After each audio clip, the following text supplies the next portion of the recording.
Olá pessoal, Marcelo por aqui. Olha só, este que vos fala ficou sabendo que o Bolsonaro tá pé da vida com a tropa de choque dele no Congresso, especialmente na Câmara dos Deputados. Fica até o final desse vídeo e você vai ficar sabendo por quê. Antes, é importante fazer uma recapitulação, para quem não se lembra ou para quem não sabe. O pessoal, depois da treta de 8 de janeiro lá no Congresso, que aqueles vadios quebraram tudo, né? Aquele pessoal que pedia golpe de Estado e tal, quebraram tudo. Eles ficaram o quê? A tropa de choque do Bolsonaro ficou tentando achar um argumento para dizer que aquilo era coisa de infiltrado e tarará, tarará, tarará. Então, num primeiro momento, eles deixaram ventilar a ideia de que o governo tinha censurado as imagens, né, de tudo aquilo, e claro, depois a gente ficou sabendo que não era o governo, era o GSI do general Heleno que tinha censurado as imagens e mentido, né, até mesmo pro Lula e pro STF, dizendo que as imagens não existiam porque as câmeras estavam quebradas, veja bem. Pois bem, quando veio à tona as imagens, né, quando vieram à tona as imagens, essa ali que a CNN mostrou, e que eu já falei neste canal, que aquilo lá era coisa de infiltrado, sim, o vazamento da imagem, porém, não infiltrado do PT, e sim infiltrado do bolsonarismo. Por quê? Porque querem derrubar o Heleno. Não sei dizer, não saberia dizer quem foi que vazou, mas certamente, e pela lógica, é a seguinte: alguém que se ferrou e não vai querer se ferrar sozinho. Por quê? Porque funciona mais ou menos assim.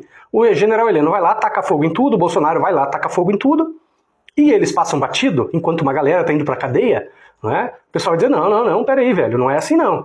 Ou se salva todo mundo, ou cai todo mundo. Então, reserva essa informação que eu passei e vamos passar para outra vertente e depois no final a gente conecta tudo.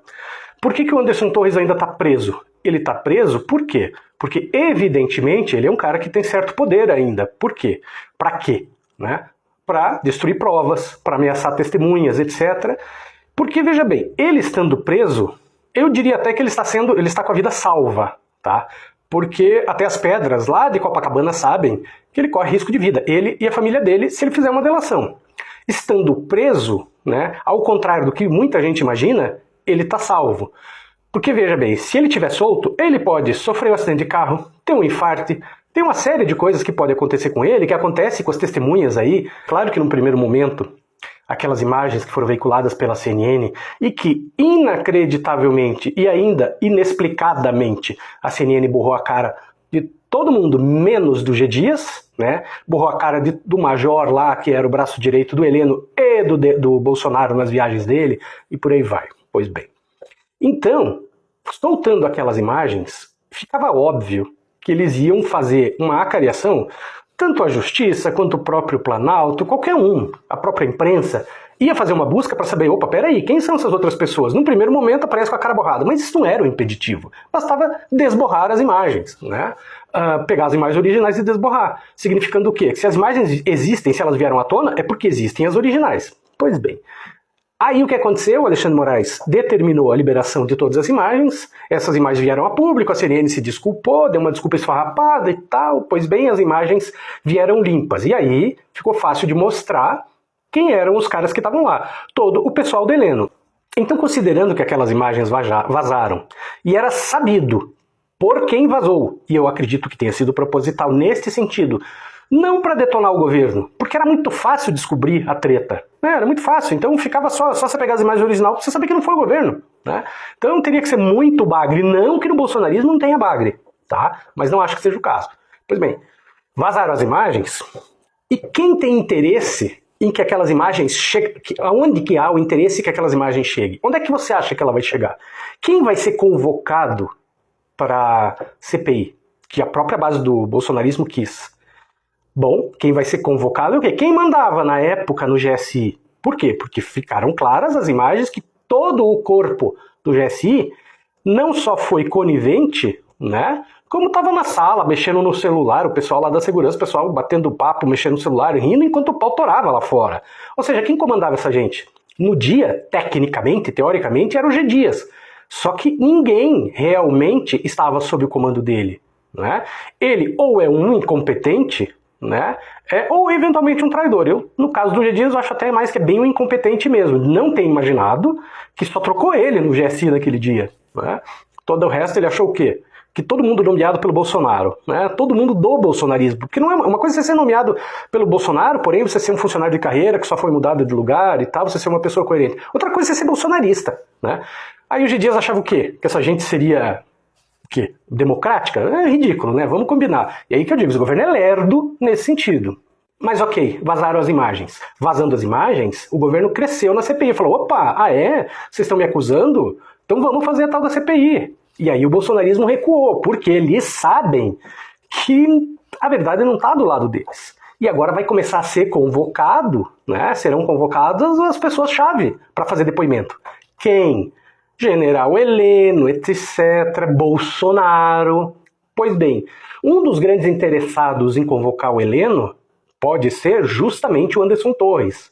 E é por isso que, eventualmente, pode ter sido dele a ideia do vazamento. A ordem, entre aspas, do vazamento. Por quê? Porque ele, por enquanto, ele é o único cara do grande escalão que está preso. Tá? E ele está falando o seguinte, velho, só eu que estou preso, só eu que estou me ferrando, e os outros estão lá de boa? Fizeram tanto ou pior do que eu e estão lá de boa? Não, peraí, eu preciso compartilhar o peso de uma eventual delação, eu preciso tirar o foco só de mim. Aí você vai dizer, mas Marcelo, isso aconteceu? Você tem certeza? Não, claro que não. Isso é uma teoria balizada pela lógica, tá? Mas até agora eu não errei nada. Então, tirando o Heleno, quem é outra pessoa grande que muito possivelmente será convocada? Bolsonaro. E é justamente esse o motivo que eu falei no começo do vídeo, que ele tá pé da vida. Todo mundo sabe que o Bolsonaro, o Jair, não é um primor de inteligência. Ora, se ele não consegue dar um depoimento em um ambiente controlado, como é um depoimento perante um delegado da Polícia Federal, é óbvio que ele não vai conseguir manter uma compostura na CPI. Porque, veja, quando você dá um depoimento para o delegado, ou mesmo eventualmente para o juiz, apesar de que o juiz, o que eu vou falar, acontece menos, veja, o teu advogado ele pode intervir, não é recomendável e tal, mas às vezes o teu advogado dá uma forçadinha, traz a conversa para um outro lado, por quê? Porque você percebe, de repente, que o teu cliente está levando a coisa por outro lado. Tá? Eu, na qualidade de advogado, já fiz isso diversas vezes. Como?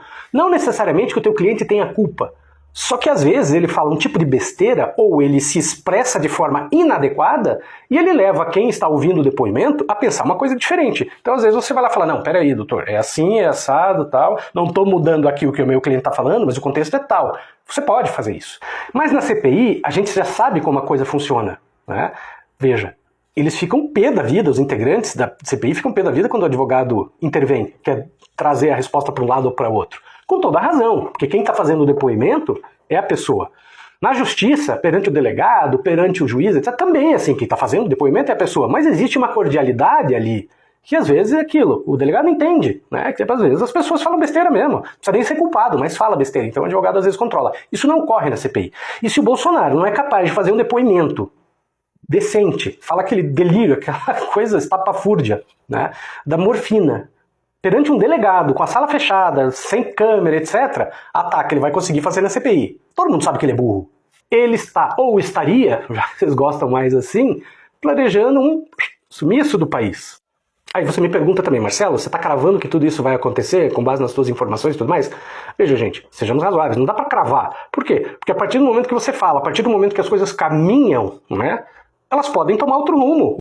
Se você acha que esse vídeo serve para alguma coisa, que ele é instrutivo ou ao menos faz você pensar sobre um outro prisma, compartilhe esse vídeo, curte, comente e, acima de tudo, se inscreva no canal. Navega pelo nosso conteúdo, tem bastante coisa bacana que vale a pena ser assistida.